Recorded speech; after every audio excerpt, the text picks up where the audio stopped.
안녕하세요, 썰TV 시청자 여러분. 오늘 사연은 출산 후 집으로 산후도우미를 불렀는데 결혼 사진 속 남편을 본 순간 깜짝 놀란 표정을 짓는 모습에 단순한 우연이라고 넘기기엔 어딘가 이상한 분위기가 이어지고 주말마다 반복되던 남편의 행동까지 의심스럽게 느껴지기 시작하던 중 뜻밖의 말 한마디로 전혀 예상하지 못했던 사실을 마주하게 되고 그로 인해 모든 상황이 뒤집히게 되면서 통쾌하고 시원하게 한 방 날리게 된 이혼 사연입니다. 지금 바로 시작하겠습니다. 저랑 남편은 지인 소개로 만났습니다. 저는 차분하고 조용한 스타일인 반면에 남편은 말도 잘하고 유머 있는 사람이었어요. 제가 아마 남편에게 마음을 빼앗긴 게 재미있는 입담이었던 것 같습니다. 저는 평소에도 재미있는 사람을 좋아했어요. 왜 개그맨들 보면 아내들이 미인이더라고요. 그걸 보고 느낀 게 평생 재미있게 해주면 얼굴이 어떻게 생겼든 상관없다는 거였습니다. 그렇다고 제가 미인이라는 건 아니지만 저 역시 그랬어요. 말 잘 통하고 유머 있는 사람이라면 괜찮을 것 같았습니다. 그런데 남편이 딱 제가 원하던 사람이었어요. 같이 있으면 편하고 무척이나 재미있었습니다. 하도 웃어서 광대가 당길 만큼 아픈 정도였어요. 이상하게 남편의 말이나 행동이 웃기더라고요. 다른 사람은 아닐 수 있겠지만 저한테만큼은 세상에서 제일 재미있는 사람이었습니다. 그렇게 우리는 연애를 시작했어요. 그리고 만나면 만날수록 더 좋아졌죠. 남편은 만날수록 저를 바꾸려 들지 않았고 있는 그대로의 저를 사랑해줬습니다.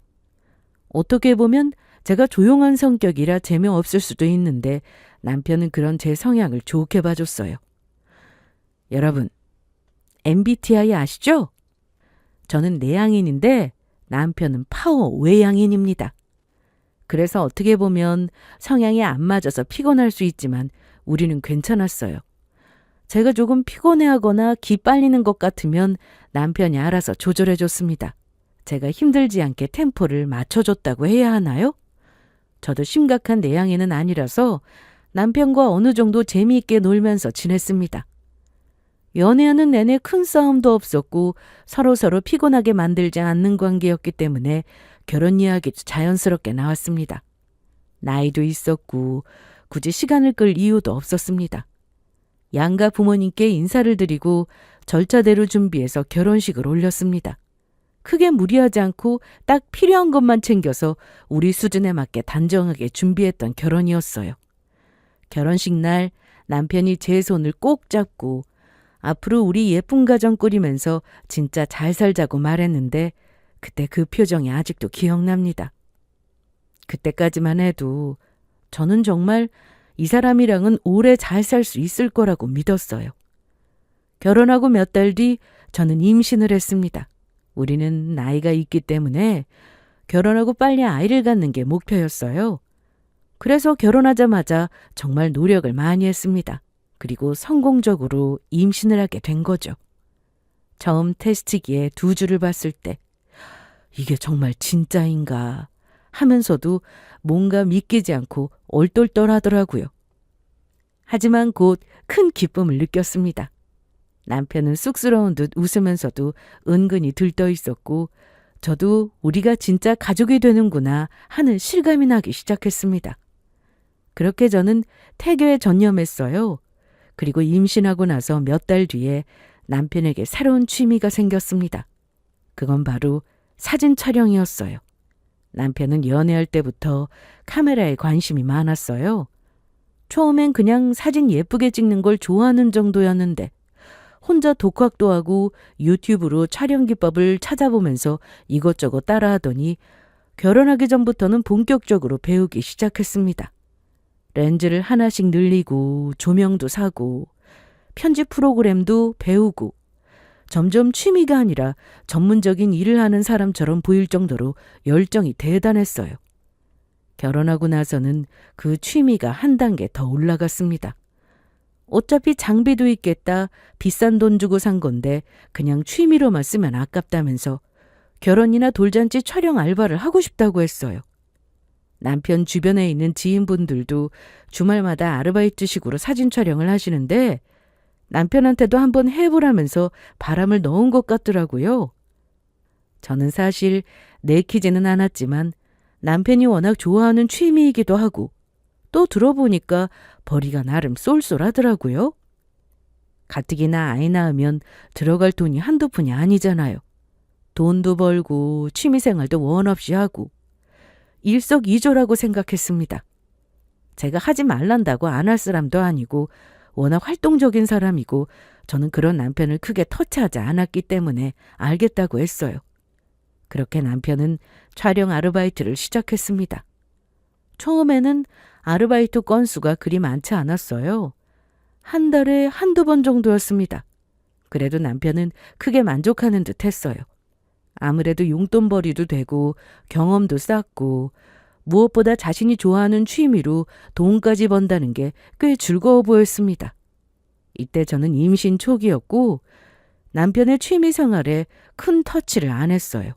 우선 남편이 재미를 느끼며 즐거워하는 게 보기 좋았고 집에 있을 때는 저를 잘 챙겨주면서 가정적인 모습을 보였기 때문입니다. 문제는 그 다음이었어요. 임신 5개월 차가 넘어가면서 남편이 본격적으로 움직이기 시작했어요. 처음에는 한두 건이 든 게 어느 순간부터 많아졌습니다. 결혼식, 돌잔치, 각종 행사는 대부분 주말에 몰리잖아요. 그래서 토요일, 일요일에 일이 많고 가장 바빴습니다. 처음에는 그냥 취미로 시작한 일이 점점 인정받고 돈벌이가 제법 쏠쏠하니까 남편은 더 신나서 취미 생활에 열을 올렸어요. 그리고 출산이 코앞으로 다가온 시점에도 남편은 주말마다 촬영 알바를 나갔습니다. 제가 또 아르바이트 하러 나가냐고 물으면 남편은 제 눈치를 보면서 안 된다고 했는데 하도 부탁해서 나가는 거라고 이번 일이 조금 몰렸다고 주변 사람들이 부탁해서 잡은 이야기라 깰 수 없다고 말하면서 그래도 아기 낳기 전에 바짝 벌면 좋지 않냐고 했어요. 그렇게 제 눈치를 살피며 미안해하던 남편이 나중에는 그냥 당연한 일처럼 행동했습니다. 여자들은 다들 아시겠지만 임신하면 진짜 힘들어요.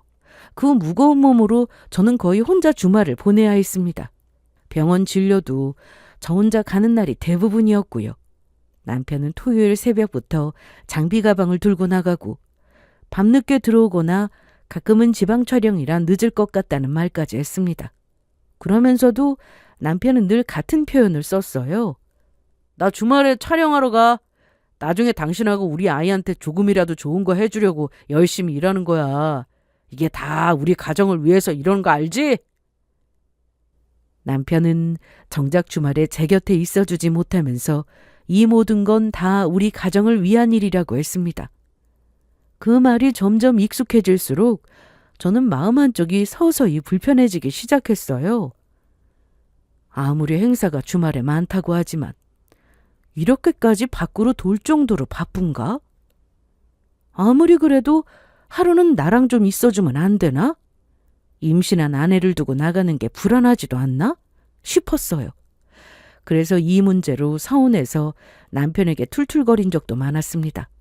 그때마다 남편은 미안하다고 사과하면서 잘해서 인정받으니까 너무 좋다고 했고 또 돈벌이가 제법 높으니까 앞으로 우리 가족이 생활하는 데 있어서 더 편해지지 않겠냐고 했습니다.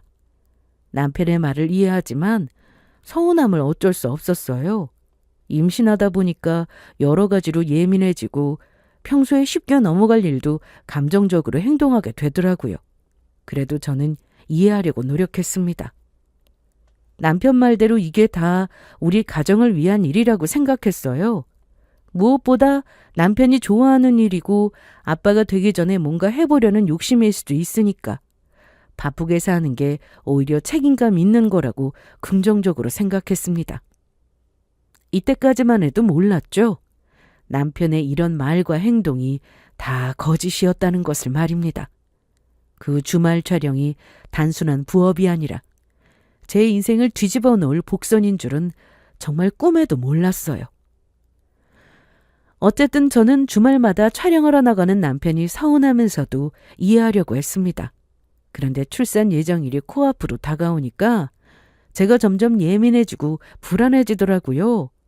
몸도 무겁고 숨이 차고 밤에 잠도 잘 못 잤어요. 긴장되기도 하고 혹시라도 갑자기 진통이 오면 어떡하지? 그때 남편이 내 옆에 없으면 어쩌지? 라는 생각이 계속 머릿속을 맴돌았습니다. 그래서 저는 남편에게 조심스럽게 말했습니다. 출산 예정일 전에 있는 그 주말만은 어디 가지 말고 집에 같이 있어주면 안 되겠냐고요. 남편이 출산 예정일은 평일인데 왜 그러냐고 담담하게 물었어요. 저는 그 말에 속이 답답해졌고 남편에게 날카롭게 짜증을 냈어요. 예정일이 평일이라고 해서 애가 그날에 딱 맞춰 나오는 것도 아니고 조금 더 일찍 나오거나 조금 더 늦게 나올 수 있는 거 아니냐고요. 순간 감정적으로 욱해서 짜증을 냈다가 다시 마음을 정돈하고는 차분하게 설명했습니다. 여러모로 불안해서 그래. 혹시 모르잖아. 그냥 마지막으로 준비하고 짐도 다시 한번 챙길 겸 있으라는 거야. 나 혼자 있으면 겁나서 그래. 갑자기 양수라도 터지면 혼자서 당황한 채로 우왕좌왕하다가 놓치는 게 생길 수도 있으니까 남편에게 같이 있어달라고 했습니다. 제 말에 남편은 고개를 끄덕이며 알겠다고 답했어요. 그 말을 듣고 저는 마음이 조금 놓였습니다. 그래도 남편이 제 옆에 같이 있어준다는 것만으로도 큰 위안이 되는 듯 했어요. 그렇게 출산 예정일이 다가오는 주말이 왔습니다. 그런데 그날 아침 남편이 갑자기 핸드폰을 붙잡고 한참을 서 있더니 어색하게 제 쪽을 보며 말했습니다. 이거 어떡하지? 나가봐야 할 것 같은데. 급한 촬영이 생겼어. 뭐? 이번 주말은 같이 있기로 했잖아. 저는 순간 귀가 멍해졌고 같이 있기로 해놓고는 이게 무슨 말이냐고 따졌습니다. 그러자 남편은 미안한 표정을 지으면서 나갈 수밖에 없는 이유를 설명했습니다. 그래, 나도 당신 옆에 있어주고 싶어서 오래전에 예약된 촬영을 다른 사람한테 부탁했거든? 그런데 나 대신 가기로 한 사람이 갑자기 몸이 안 좋아서 못 간대. 그러냐 어째, 나라도 가야지. 원래 나한테 들어온 일이었으니까. 그래도 꼭 당신이 가야 해? 다른 사람은 없어? 나 정말 불안해서 그래. 지금 나 말고는 없어. 미안해. 대신 빨리 찍고 올게. 아직 예정일까지 며칠 남았으니까 별일 없을 거야. 너무 걱정하지 말고 편하게 쉬고 있어? 저는 별일 없을 거라는 그 말이 너무 얄미웠습니다. 그 말을 누가 장담해요? 임신 막달인 사람 앞에서 그 말을 그렇게 쉽게 할 수 있나요? 본인이 애 낳는 거 아니라고 참 쉽게도 말하는 듯 했습니다. 게다가 더 짜증나는 건 남편이 가야 하는 촬영지가 지방이었어요. 아무리 빨리 온다고 해도 내일 아침에나 올 수 있는 상황이었죠. 남편은 최대한 빨리 끝내고 아침 일찍 오겠다고 했고 저는 너무 서운해서 숨이 턱 막히는 것 같았습니다. 남편에게 정말 너무도 서운했어요. 다른 날도 아니고 예정일이 코앞인 상황에서 그것도 제가 같이 있어달라고 부탁까지 했는데 냉큼 나갈 준비를 한다는 게 너무 서운했어요. 말은 우리 가족을 위해서 열심히 부업하는 거라고 했지만 정작 우리 가족을 위해서 하는 일은 없었습니다. 말로만 가족을 위해 했지 정작 필요할 때 옆에 있어주지도 못하면서 말이죠. 저는 더 말해봤자 소용없겠다는 걸 알았습니다. 남편은 이미 마음을 정해놓은 얼굴이었고 저는 그 얼굴 앞에서 더 구걸하고 싶지 않았습니다.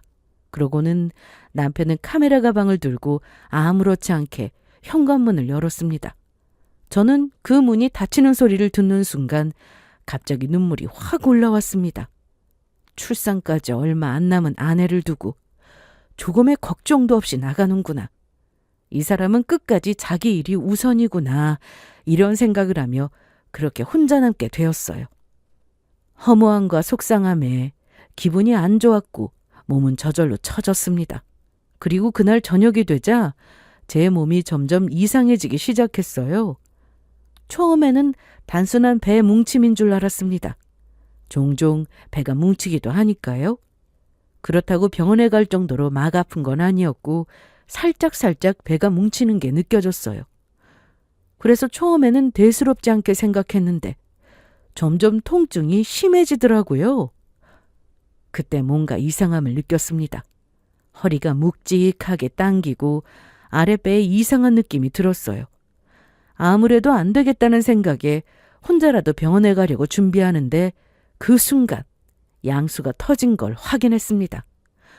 그때부터 손끝이 차가워지고 심장이 빨라졌어요.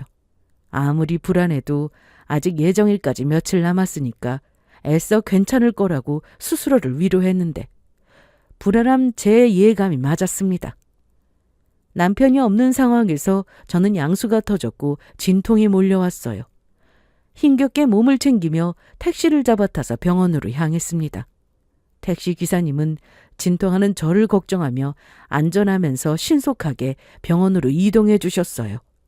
그러면서 남편한테는 연락했냐고, 아파서 못하겠으면 본인이 대신 연락해 주겠다고 하셨고 저는 아픈 와중에 핸드폰을 건넸어요. 기사님은 냉큼 남편에게 전화를 걸었지만 남편은 받지 않았습니다. 몇 통이나 전화했는데도 받지 않았어요. 촬영할 때 정신없기도 하고 집중해서 촬영하느라 전화를 잘 안 받기는 하지만 그래도 이 정도로 안 받을 줄은 몰랐습니다. 계속해서 전화를 거는데 단 한 번도 받지를 않는 게 너무 짜증났어요. 그래도 이때는 짜증보다 배가 아픈 게 먼저였습니다. 그렇게 택시를 타고 저는 빠르게 병원으로 이동했습니다. 택시에 내려서 병원 안으로 들어가면서도 계속 핸드폰을 들여다봤어요. 남편이 혹시 전화를 받을까 싶어서요. 그런데 남편은 그 순간까지도 전화를 받지 않았습니다. 병원에 도착하자마자 저는 바로 처치실로 들어갔고 간호사들이 분주하게 움직이면서 상황을 확인했습니다. 예정일보다 며칠 빠르게 진통이 시작됐지만 괜찮다고 했고 그러면서 출산할 준비를 시작하더군요. 곧 분만실로 들어갈 거라는 말에 저는 덜컥 겁이 났습니다. 출산을 앞두고 불안해하는 게 당연한데 그때 제 옆에는 남편이 없었어요. 옆에서 손이라도 잡아주면 무서움이 덜할 텐데 의지할 남편이 없으니까 참 서글프더라고요. 간호사와 의사가 보호자는 어디 있냐고 오고 있냐며 물었고 저는 숨이 찬 채로 전화를 안 받는다고 연락이 안 된다고 겨우 말했습니다.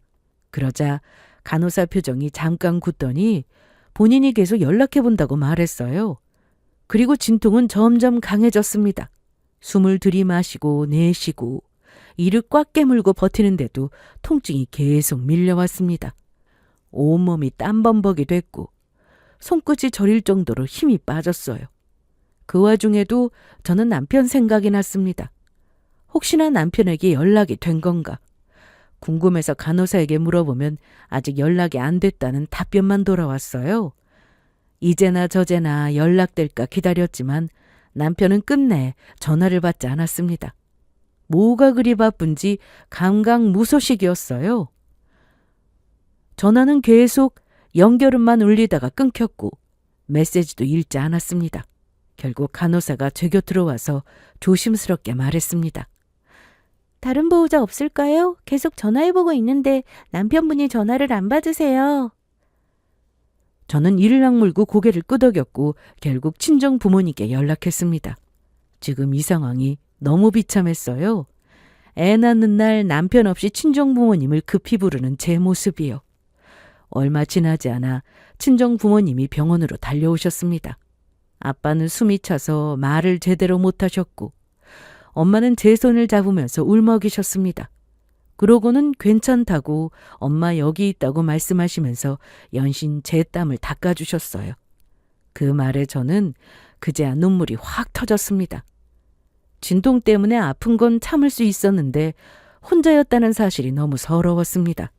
그리고 저는 그렇게 사투를 벌인 끝에 아이를 낳았습니다. 몸은 찢어질 듯 아팠고 정신은 몽롱했고 아이 울음소리를 확인하는 순간에도 남편은 없었습니다. 그리고 아이를 낳고 나서야 남편에게서 연락이 왔어요. 그것도 몇 시간이나 지나서 한참 후에 나요.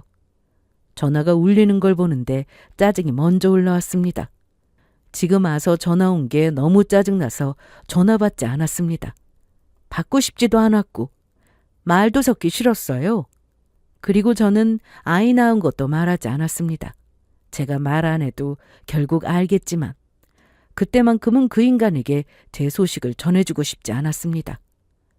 그런데 다음 날 이른 아침이 되어서야 남편이 병실로 들어왔습니다. 문이 열리고 남편 얼굴이 보이는 순간 저는 더 화가 났어요. 남편은 잔뜩 제 눈치를 보는 얼굴이었습니다. 평소에 잘 안 하던 표정이었죠. 어색하게 웃으면서 다가오려 했는데 저는 바로 쏘아붙였습니다.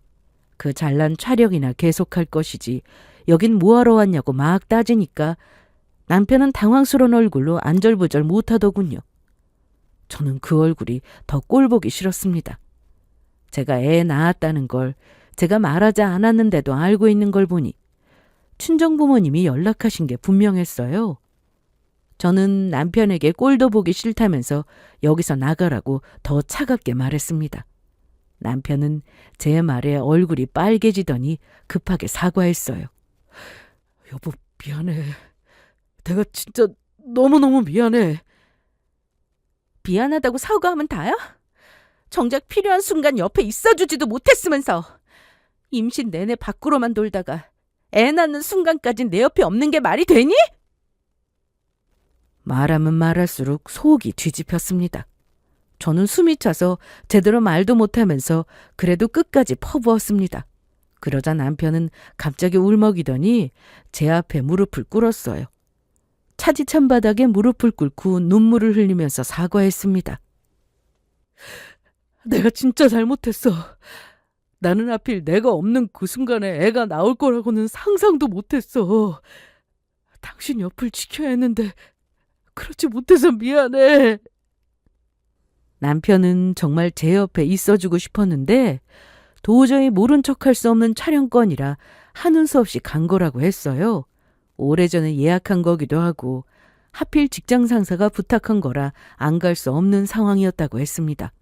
오래도록 전화를 안 받은 건 기분 좋은 직장 상사가 한턱 크게 내겠다면서 술을 사줬는데 하도 술을 권해서 많이 마시고 뻗었다고 했어요. 그래서 전화를 못 받았다면서 사과했고 그 모습을 보는데 저는 너무 더 허무했습니다. 무릎 꿇는 게 뭐가 중요해요? 아기 낳는 순간 제가 가장 무섭고 아플 때 그 사람은 없었잖아요. 그 서러움은 정말 평생 가는 거잖아요. 아무리 어쩔 수 없는 상황이었다고 해도 저로서는 죽을 때까지 서운한 일이었습니다. 남편이 계속해서 미안하다고 사과해도 제 마음은 풀리지 않았어요. 병실에서 무릎을 꿇고 울었다고 해서 출산 순간에 혼자였던 기억이 사라지는 건 아니잖아요. 그날의 공포, 그날의 서러움은 몸에 박힌 것처럼 남아 있었습니다. 그래서 진짜 두고두고 온갖 짜증을 다 내면서 구박하려고 했는데 그 일이 있고 나서 남편은 달라졌어요. 산후조리원에 들어간 뒤부터 남편은 사람이 바뀐 것처럼 행동했습니다. 예전 같으면 바쁘다고 피곤하다는 핑계가 먼저 나왔을 텐데 이번엔 달랐어요. 남편은 가능한 한 조리원을 떠나지 않았고 제가 필요로 하는 걸 먼저 찾았습니다. 제가 물 한 잔 마시고 싶다고 하면 말 끝나기도 전에 벌떡 일어나 움직였고 뭐가 없다고 하면 바로 내려가서 사오고 제가 얼굴이 조금만 굳어도 어디 아프냐고 불편한 거 있으면 바로 이야기하라면서 살피는 모습이었어요. 무엇보다 놀라웠던 건 주말이었습니다. 그동안 남편의 주말은 늘 촬영하느라 바빴는데 조리원에 있는 동안은 주말은 물론이고 평일에도 시간을 내서 제 옆을 지켰습니다. 계속 제 곁에 붙어 있으려고 했어요. 제가 뭐만 말해도 쏜살같이 움직이고 제가 피곤해 보이면 어깨도 주물러주고 농담도 던지면서 최대한 분위기 풀어보려 애쓰는 게 보였습니다. 그걸 보면서 제 마음도 조금씩 흔들렸어요. 그래도 반성은 하는구나 싶고 늦게라도 정신 차린 건가라는 생각이 들면서 마음이 참 단순하면서도 복잡해졌습니다. 괘씸한 마음은 여전히 남아있는데 상대가 열심히 노력하는 걸 보고 있으면 또 완전히 못 박아버리기 어렵더라고요. 머리로는 이해하려고 했습니다. 내 곁에 있어주려고 했지만 대타가 갑자기 못 가게 됐으니까 남편으로서는 어쩔 수 없는 일일 수도 있다고요. 하지만 마음은 따로 움직였습니다. 머리로는 이해해도 가슴 한쪽이 서늘한 건 어쩔 수 없었어요. 지금 이렇게 노력해주는 건 좋지만 그때도 내 곁에서 이렇게 좀 잘해줬으면 얼마나 좋았을까 하는 그런 생각이 계속해서 머릿속을 맴돌았습니다. 아무리 떨쳐버리려고 해도 종종 지난 일이 떠올랐어요. 그래도 시간이 지나면서 저는 조금 누그러졌습니다. 남편이 꾸준히 잘하려는 모습을 보였고 저는 산후조리 중이었으니까 싸우고 따지고 할 에너지도 없었습니다. 그냥 조용히 넘기고 몸 회복에 집중하는 게 우선이었어요. 그리고 조리원을 나왔습니다. 이제부터는 집에서 몸조리도 하고 본격적으로 육아가 시작되는 시기였죠. 남편은 집에서도 적극적으로 나서려고 했습니다. 아기 울면 먼저 달려가고 부녀 타는 것도 배우겠다고 하고 밤중 수유도 번갈아져고 하고 제가 쉬어야 한다면서 집안일도 자기가 하겠다고 했습니다. 그 모습만 보면 정말 이제 달라졌다고 믿고 싶었습니다. 그래서 저는 스스로에게 이렇게 말하며 마음을 눌렀어요. 남편도 이 일을 겪으면서 많은 걸 느꼈을 것이고 지난 일을 반성했을 거라고요. 아무튼 조리원에서 나와 집으로 돌아오고 나서도 한동안은 남편이 꽤 열심히 했습니다. 그런데 시간이 지나면 사람은 결국 본래 성향으로 돌아간다고 하잖아요. 남편도 그랬습니다. 어느 날부터 슬슬 표정이 달라지기 시작하더니 뭔가 계속 마음이 바깥에 있는 사람처럼 굴었어요. 핸드폰으로 촬영 일정 확인하고 장비를 다시 꺼내 닫고 렌즈를 만지작거리고 그놈의 카메라가 다시 남편 손에 붙기 시작했습니다.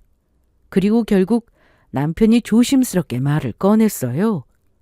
나 이번 주말에 촬영하고 와야 할 것 같은데.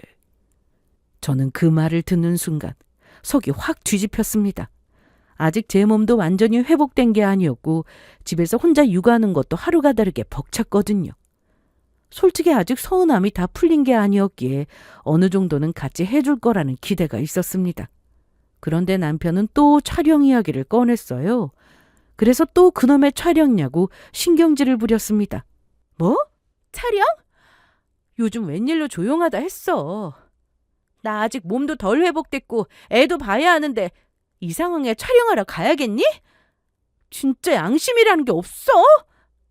이제는 나랑 애까지 나몰라라 하려고? 제 짜증에 남편은 미안한 얼굴로 고개를 좀 숙이고 목소리를 낮추면서 나름대로 변명하기 시작했습니다. 자신도 더 같이 있고 싶은데 그동안 일을 많이 쉬기도 했고 계속 안 하면 더 이상 불러주는 곳이 없어서 일이 끊긴다고 했습니다. 다는 못 가더라도 조금은 하는 게 좋다고. 할 수 있을 때 조금이라도 모아야 하지 않냐고 했습니다. 그러면서 이제는 전처럼 무리하게 일정 많이 잡지 않을 거라고 했어요. 저는 그 말을 듣는데 지긋지긋했습니다. 솔직히 말하면 말하기도 입 아팠어요. 이 사람이 고집을 꺾을 사람이 아니라는 걸 저는 이미 경험으로 알았거든요. 그래서 저는 싸우기도 귀찮고 감정 소비하고 싶지 않아서 마음대로 하라고 날카롭게 선을 그었습니다. 그러자 마음이 놓이지 않았는지 남편이 먼저 조건을 제시했어요. 만약 본인이 다시 가정에 소홀해지고 선을 넘는다 싶으면 바로 이 카메라를 팔아버리고 다시는 촬영일 같은 건 하지 않겠다고 했습니다. 그 말에 저는 놀라서 눈을 크게 떴어요. 남편 입으로 그런 말을 먼저 할 줄은 몰랐거든요. 저는 잠시 남편 얼굴을 뚫어지게 바라보면서 정말 진심으로 하는 말인지 살펴봤습니다. 그리고 남편의 말대로 하기로 결심했어요. 좋아. 당신 입으로 한 말이니까 지키겠지? 다시 한번 말하지만 조금이라도 소홀해진다 싶으면 그 카메라 당장 팔아버릴 거야. 남편은 환하게 웃더니 알겠다며 급하게 고개를 끄덕였습니다. 진짜 전처럼 행동하지 않을 거라고 자기 말을 믿어줘서 고맙다면서 저를 꽉 안아줬어요. 그렇게 말하는데도 저는 솔직히 반쯤은 믿지 않았습니다. 하지만 지금 당장 소리 지르고 싸워봐야 제가 더 지칠 게 뻔했어요. 그래서 저는 지켜보기로 했습니다. 이번엔 말로만 넘어가지 말고 진짜로 판단해서 움직이자고요. 그러면서 남편은 산후 도우미 이야기를 꺼냈어요. 내가 생각해봤는데 내가 촬영하러 나가 있는 동안 당신 혼자 너무 힘들잖아. 그래서 산후도우미를 쓸까 하는데 어때? 남편의 말에 저는 귀가 솔깃했습니다. 남편이 촬영하면서 번 돈으로 산후도우미를 고용하겠다고 했어요. 자신이 업체까지 싹 다 알아봤다고 했고 정말 전문적으로 일 잘하시는 분이 많은 곳이라고 했습니다. 아무리 생각해도 저한테 너무 미안하기도 하고 본인이 없을 때 무슨 일이라도 생기면 안 되니까 고용하고 싶다고 했고 제게 고용 비용에 대해서는 조금도 걱정하지 말라고 했어요. 본인이 다 알아서 한다고요. 자기가 집에 없어서 미안하니까 그만큼이라도 책임지겠다는 식으로요. 그래서 저는 동의했습니다. 저야 나쁠 게 없었어요. 산후도우미 분께 도움받으면서 남편이 다 돈 내니까 괜찮잖아요? 한편으론 이렇게 나를 생각해 주는 게 나름 만족스러웠습니다. 바쁜 와중에도 저를 도와주기 위해 일일이 업체를 찾아봤을 남편을 생각하니까 마음이 조금 낫더라고요. 그렇게 저는 산후도우미를 부르기로 했고 며칠 뒤 집으로 도우미 이모님이 오게 됐습니다. 그때까지만 해도 저는 몰랐습니다. 그 산후도우미 한 분이 남편의 주말 촬영에 관한 진실을 꺼내게 될 줄은요. 남편은 조금이라도 저를 편하게 해주고 싶다면서 평일에도 산후도우미를 쓰자고 했습니다. 솔직히 그 말에 크게 넘어갔어요. 육아는 사랑만으로 버티는 게 아니라 체력이 필요하더라고요. 저는 낮이라도 숨 돌릴 시간이 절실했습니다. 다만 남편이 한 가지를 덧붙였습니다. 평일과 주말은 상황이 다르니까 산후도우미를 따로 쓰자는 거였어요. 평일에는 거의 매일 와서 집안 정리와 간단한 식사, 아기 케어를 도와주시는 분을 고용하고 주말에는 남편이 촬영 나가는 동안만 와서 아기와 저를 봐주시는 분으로 고용하자고 했습니다. 남편이 업체에 알아서 요청하겠다고 했고 저는 그 부분을 남편에게 맡겼어요. 그리고 추후 업체에서 스케줄 맞춰서 우리 집으로 보내주기로 했고요. 먼저 평일 산후도우미 이모님이 오셨습니다. 정말 일을 너무 잘하셨어요. 아기 울기 전에 먼저 수유텀을 체크하고 제 식사 시간을 놓치지 않게 챙겨주시고 집안 동선도 조용히 정리해주시고 무엇보다 말이 과하지 않아서 편했습니다. 저는 그분이 있는 동안 비로소 숨을 쉬는 느낌이었어요. 그래서 남편에게도 솔직히 말했습니다. 평일에 오시는 분이 너무 좋다고요. 그리고 주말이 왔습니다. 남편은 약속대로 촬영을 하러 나간다고 장비 가방을 들고 나섰습니다. 나가기 전에 제게 이렇게 말했어요. 오늘 오시는 분도 평일에 오시는 아줌마처럼 일 잘하셔야 할 텐데 못 보고 가서 마음이 안 좋네. 혹시 조금이라도 불편하면 나한테 바로 말해. 내가 다른 분으로 바꿔줄게. 저는 대충 고개만 끄덕였습니다. 남편 일정이 꼬이는 바람에 생각보다 일찍 집을 나서야 했고 주말에 오시는 산후도우미 분을 보지 못했습니다. 잠시 후 초인종이 울렸고 주말 도우미 이모님이 오셨습니다. 남편뿐만 아니라 저도 주말에 오시는 이모님을 처음 만나는 상황이었어요. 어색한 인사가 끝나고 본격적으로 일을 시작하셨는데 주말 산후도우미 이모님도 일을 참 잘하셨습니다. 손도 빠르고 눈치도 빠르고 말도 깔끔했고요. 아기 다루는 손길이 능숙해서 아, 진짜 전문가구나 싶은 느낌이 확 왔습니다. 저는 속으로 안도했어요. 그리고 남편이 업체를 잘 알아봐서 좋은 분이 오셨다고 생각했습니다. 그렇게 남편 없이 집에서 이모님과 함께 시간을 보내고 있었습니다. 이모님은 아기 케어뿐 아니라 제가 앉았다가 일어날 때 허리를 받쳐주는 자세도 봐주시고 젖병 소독도 척척하고 필요한 것들을 자연스럽게 챙겨주셨어요. 그러다가 잠깐 제가 안방에서 뭔가를 찾는 걸 도와주시려고 같이 안방 쪽으로 들어오셨습니다. 그게 문제였습니다. 안방 벽 쪽에 제 결혼사진이 걸려 있었거든요. 이모님은 그냥 무심코 시선을 돌렸을 뿐이었을 텐데 그 사진을 보는 순간 이모님의 움직임이 딱 멈췄습니다. 마치 시간이 잠깐 멈춘 것처럼 몸이 굳었고 숨을 한번 들이마시는 소리마저 조심스러워졌습니다. 저는 그걸 바로 느꼈어요. 속으로 왜 저러시지? 라고 생각하고는 이모님을 쳐다봤고 제 시선을 느끼셨는지 이모님도 급히 저를 힐끗 쳐다보셨어요. 그러고는 다시 사진 쪽으로 시선을 돌리셨는데 그 눈빛이 너무 이상했어요. 놀람이 아니라 경악에 가까운 표정이었습니다.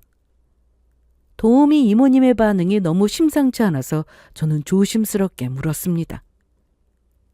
이모님, 왜 그러세요? 저분이 남편분 맞아요?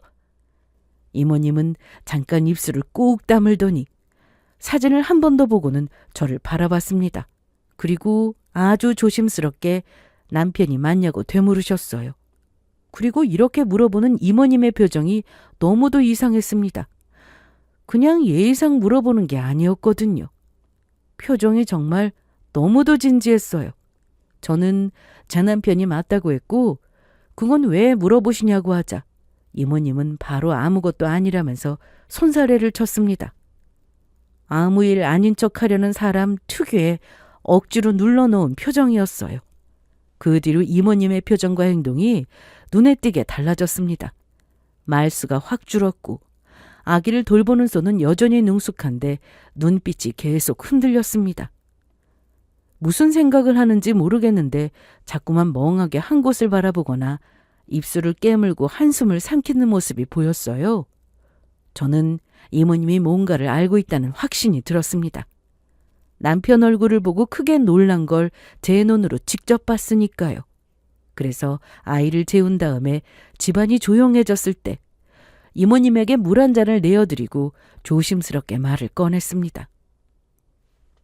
이모님, 저한테 할 말 있으세요? 아까 우리 남편 사진 보고 반응이 이상해서요. 혹시 우리 남편을 아시나요?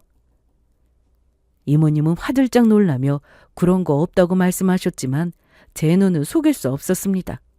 거짓말하면 딱 티나는 사람이 있죠? 그게 바로 이모님이시더군요. 저는 거짓말하시는 거 다 안다고 괜찮으니까 말씀해 보시라고 했어요. 이모님은 그 순간 고개를 푹 숙이고 한참을 말이 없었습니다. 저는 더 다그치지 않고 차분하게 이모님이 말씀하실 때까지 기다렸어요. 제가 물러서지 않을 분위기라는 걸 느꼈는지 이모님은 결국 아주 어렵게 입을 열었습니다. 그리고 그 다음 말이 제 정신을 그대로 멍하게 만들었어요. 제가 평일에 2, 3일씩 산후도우미로 가는 집이 하나 있어요. 근데 그 집 거실에 결혼사진이 걸려 있었는데 방금 본 사진 속 얼굴하고 너무 똑같아서요. 말이 안 되잖아요. 그 집 남편이랑 이 집 남편이 똑같다는 게. 그 집 남편? 제 머릿속이 하얘졌습니다. 이모님 말이 무슨 뜻인지 이해가 안 됐어요. 이게 지금 닮았다는 얘기인지 아니면 제가 상상도 하기 싫은 그 얘기인지 모르겠더라고요. 이모님은 제 표정을 보고 더 조심스럽게 말을 이어갔습니다. 처음 사진을 봤을 때는 닮은 사람인가 하고 생각하셨대요. 그런데 한 번 더 보고 다시 보고 아무리 봐도 닮은 사람이 아니라 동일 인물이라는 확신이 들었다고 하셨습니다. 그 집을 한두 번 가본 것도 아니고 거의 반년 정도 됐기 때문에 얼굴이 헷갈릴 일이 없다고 하셨죠. 그래서 더 말을 못했다고 하셨습니다. 제가 이런 말을 하는 게 너무 조심스럽잖아요. 괜히 말 잘못했다가 가정에 일이라도 생기면 어떡해요. 그래도 남의 가정사에 함부로 끼어드는 건 아닌 것 같아서 그냥 모른 척 하려고 했어요. 이모님은 괜히 일이 커질까 봐 말을 안 하려고 하셨지만 그런데도 입을 열게 된 이유가 있었습니다. 이모님은 손을 꼭 모은 채로 진짜 모른 척 하려고 했는데 생각할수록 너무 찜찜했다고 했어요. 무엇보다 아무것도 모르는 저와 그 집 애엄마한테 못할 짓을 하는 것 같아서 마음이 불편하다고 하셨죠. 모르면 모를까 알게 된 이상 어떻게 또 모른 척할 수 있나 고민스러웠다고 하셨습니다. 그 말을 들으니 이모님의 사정도 이해가 되더라고요. 이건 남의 가정사고 괜히 입 열었다가 무슨 불똥이 튈지 모르니까요. 너무도 심각한 이모님의 표정에 저는 긴장됐지만 그래도 이건 말도 안 되는 일이라고 생각했습니다. 저랑 결혼했는데 어떻게 다른 집 결혼사진에 남편이 있을 수 있겠어요? 말도 안 되는 일이지만 정말 깜짝 놀랄 정도로 닮은 사람일 거라고 믿고 싶었습니다. 단순한 오해나 착각이기를 바랬어요. 그러나 정말 무서운 건 이모님의 다음 질문이었습니다. 이모님이 제 얼굴을 살피더니 더 낮은 목소리로 물었습니다. 남편분 주말마다 밖에 나가고 집에 잘 안 들어오지 않아요? 저는 그 말에 숨이 턱 막혔습니다. 그걸 어떻게 아냐고. 도대체 왜 그런 걸 묻냐고. 목구멍까지 올라오는 말이 있었는데 입이 잘 안 떨어졌어요. 저는 겨우 입술을 떼서 그걸 어떻게 아시냐고 물었습니다. 그러자 이모님이 제 반응을 보자마자 마치 퍼즐이 맞춰졌다는 듯 숨을 한번 길게 내쉬었습니다. 아휴, 맞네. 그 집 남편이 주말마다 집에 오거든요. 그래서 저한테는 평일만 오라고 했어요. 주말 부부라고 하는 것 같은데? 이모님은 조심스럽게 덧붙인 말에 제 심장이 덜컥 내려앉았습니다. 머릿속이 하얘지고 손끝이 차가워졌어요. 주말 부부? 하필 내 남편은 주말마다 촬영이 있다면서 나갔고 그 집은 주말마다 들어온다? 이상하리만큼 퍼즐이 들어맞는 느낌이었습니다. 그리고 그와 동시에 전의 일이 떠올랐어요. 출산 직전 주말에 지방 촬영이라며 외박했던 그날. 제가 진통으로 전화할 때 남편이 받지 않던 이유. 주말마다 계속 잡혔던 촬영 일정들. 이게 전부 다른 이유라면? 그 순간부터는 제가 무슨 정신으로 이모님과 이야기를 이어갔는지도 잘 기억이 안 납니다. 몸이 얼어붙은 채로 저는 겨우겨우 정신줄을 붙잡고 딱 하나만 부탁드렸습니다. 이모님, 다음 주 평일에 그 집에 가시면 거기 결혼 사진으로 찍어서 저한테 보내주실 수 있어요? 이모님은 잠깐 망설이다가 조심스럽게 고개를 끄덕였습니다. 그 다음 한 주는 제 인생에서 정말 길었습니다. 남편을 보는 게 꺼림칙했어요. 같은 집에 있는데도 갑자기 낯선 사람이 된 것 같았습니다. 그래도 저는 티를 내지 않으려고 했습니다. 아직 확실한 게 아무것도 없었으니까요. 그래서 저는 그냥 몸이 안 좋다고 핑계를 댔습니다. 남편은 정말 제가 아픈 줄 알았는지 오히려 더 걱정했습니다. 물도 떠다 주고 밥도 챙기려 하고 괜히 눈치를 살폈어요.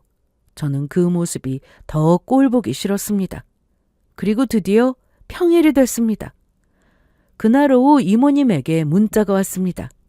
사진이 첨부되어 있었고 제 손은 덜덜 떨렸어요. 휴대폰이 손에서 미끄러질 것 같았고 심장이 너무 뛰어서 숨이 가빠졌습니다. 저는 떨리는 손으로 문자를 열었습니다. 그리고 화면에 떡하니 보이는 사진을 확인했습니다. 그 집 거실벽에 걸린 결혼사진. 그 사진 속 신랑 얼굴을 보는 순간 저는 그대로 얼어붙었습니다. 그 얼굴은 제가 매일 보는 그 얼굴이었습니다. 바로 제 남편의 얼굴이었어요. 같은 눈, 같은 입꼬리, 같은 표정. 닮았다가 아니라 완전히 동일인이었습니다. 그 순간 제 머릿속에서 뭔가 툭 끊어졌습니다. 이건 단순한 외도가 아니라 저를 속에서 두 집을 오가며 살던 완전히 다른 차원의 배신이라는 걸요. 그 사진을 본 뒤로 저는 배신감에 몸서리쳤습니다. 하지만 이상하게도 완전히 무너져 버리진 않았어요. 오히려 머리가 차갑게 식는 느낌이 들었습니다. 이건 울고불고 할 문제가 아니었습니다. 제가 해야 할 건 딱 하나였어요. 누가 뭐라고 해도 빠져나갈 수 없게 완벽하게 증거를 잡는 거였습니다. 그래서 저는 남편이 방심한 틈을 노려 핸드폰을 뒤졌습니다. 그리고 거기에는 제가 상상하기 싫었던 것들이 그대로 들어있었습니다. 불륜의 모든 흔적이 핸드폰에 쌓여 있었습니다. 저는 그걸 하나씩 캡처해서 전부 제 폰으로 옮겼습니다. 손이 떨리는데도 멈추지 않았어요. 그리고 저는 결심했습니다. 이번 주말 남편이 어디로 가는지 직접 확인하자고요. 역시나 주말이 가까워지자 남편은 또 제 눈치를 살피며 말을 꺼냈습니다. 이번 주말에도 촬영이 하나 잡혔는데 빠지기가 힘들어서 한 건만 하고 얼른 올게. 저는 속이 뒤집혔지만 표정을 관리하며 아무렇지도 않은 척 고개만 끄덕였어요. 남편은 제 반응에 안도한 듯 했습니다. 저는 그게 더 역겨웠습니다. 제가 허락한 줄 알고 편해진 얼굴이었거든요. 저는 아이를 이모님께 잠깐 부탁드리고 남편을 몰래 뒤따라 나섰습니다. 그리고 남편이 망설임 없이 이모님이 말해준 바로 그 집으로 들어가는 걸 봤어요. 그 장면을 보는 순간 저는 또 한 번 무너졌습니다. 알고는 있었어요. 머리로는 이미 준비도 했고요. 그런데 두 눈으로 직접 보는 건 차원이 다르더라고요. 그동안 저한테 촬영이라며 웃고 나갔던 날들, 제가 아이를 재우며 혼자 버텼던 주말들, 출산 직전에도 급한 촬영이라며 외박했던 그날까지 그 모든 날들이 결국 이 집으로 이어졌다는 생각에 속이 뒤집어졌습니다. 저는 그 집 앞에 섰습니다. 초인종을 누르기 전부터 집안에서는 웃음소리가 들렸습니다. 남편과 여자 목소리, 아무렇지 않게 하하호호 웃고 평범한 주말처럼 즐겁게 대화하는 소리. 저는 그 소리를 듣는 순간 오히려 더 차분해졌습니다. 그래, 오늘 끝내자. 저는 핸드폰을 꺼내 동영상 촬영 버튼을 눌렀습니다. 그리고 숨을 한번 고른 뒤 초인종을 눌렀어요. 잠시 후 문이 열렸고 내연녀가 모습을 드러냈습니다. 저는 그 여자를 밀치고 그대로 집 안으로 들어갔습니다. 식탁이 보였고 그 식탁 앞에 남편이 앉아 있었습니다. 밥을 먹고 있었어요. 너무 자연스럽게요. 남편은 저를 보는 순간 벙찐 얼굴이 됐습니다. 입이 반쯤 열린 채로 굳어버렸어요. 저는 그 남편을 똑바로 보며 물었습니다. 여기가 촬영하는 곳이야? 남편은 잠깐 넋놓은 사람처럼 멍하니 있다가 급하게 벌떡 일어나 제 쪽으로 다가왔습니다. 그러고는 그게 아니라고 자신의 말 좀 들어보라고 했고 저는 그의 손을 거칠게 뿌리쳤습니다. 그리고 제 시선이 거실벽으로 향했습니다. 그 집 거실에 결혼사진이 걸려 있었거든요. 남편 얼굴이 떡하니 찍힌 결혼사진. 저는 그 사진을 손으로 가리키며 소리쳤습니다. 저걸 보고도? 지금 나더러 뭘 아니라고 하는 건데? 저는 성큼성큼 걸어가서 그 사진을 벽에서 떼어 바닥에 내팽개쳤습니다. 그리고 그대로 발로 잘근잘근 밟았습니다. 그때 남편이 저를 말리려고 붙잡았고 내연녀는 올게 왔다는 표정으로 서 있었습니다. 그런데 그 순간 방 안에서 아이 우는 소리가 들렸습니다. 저는 순간 숨이 멎었습니다. 내연녀는 제 움직임을 보자마자 급하게 방으로 들어가 아이를 안았어요. 제가 해코지 할까봐 겁먹은 눈이었습니다. 저는 그 아이 얼굴을 봤습니다. 그리고 누가 봐도 알 수 있었습니다. 남편과 너무 똑 닮은 아이였어요. 저는 그 자리에서 남편의 뺨을 세게 때렸습니다. 그동안 날 잘도 속였네. 평일엔 우리 집에서 남편인 척하고 주말엔 여기서 남편인 척했어? 참 바쁘게도 산다. 두 집 살림하니까 좋았니? 남편은 고개를 숙인 채로 작게 미안하다고 했습니다. 저는 제 앞에 서 있는 내연녀를 당장 쥐어뜯고 싶었습니다. 하지만 아이 얼굴을 보는 순간 이 아이는 무슨 죄인가 싶어서 겨우 이를 악물고 집을 나왔어요. 집으로 돌아오자 남편이 곧바로 따라왔습니다. 저는 말없이 짐을 챙겼어요. 남편은 울먹이며 제 앞을 막아섰고 저는 들을 거 없다며 비키라고 말했습니다. 그러자 남편이 알아서 술술 말하더군요. 그 내연녀는 남편이 저를 만나기 전에 사귀었던 여자친구였고 남편이 저와 결혼한 뒤에 그 여자가 임신했다는 사실을 알게 됐다고 했습니다. 도저히 자신의 아이를 부정할 수 없었다고 했어요. 그래서 주말마다 가서 아빠 노릇을 했고 그러다 보니 전 여친과 다시 마음이 싹트게 됐다고 했습니다. 여기까지만 해도 저는 인간이 얼마나 비겁할 수 있는지 새삼 느꼈습니다. 그런데 더 소름 끼친 말이 이어졌습니다. 남편은 울면서 뻔뻔하게 말했습니다. 나는 너도 사랑하고 그 여자도 사랑해. 내가 할 수 있는 난 두 여자와 아이를 다 책임지고 싶었어. 저는 그 말을 듣고 정말 벌레 보듯 남편을 쳐다봤습니다. 그러면서 그렇게 말하면 내가 감동이라도 할 줄 알았냐고.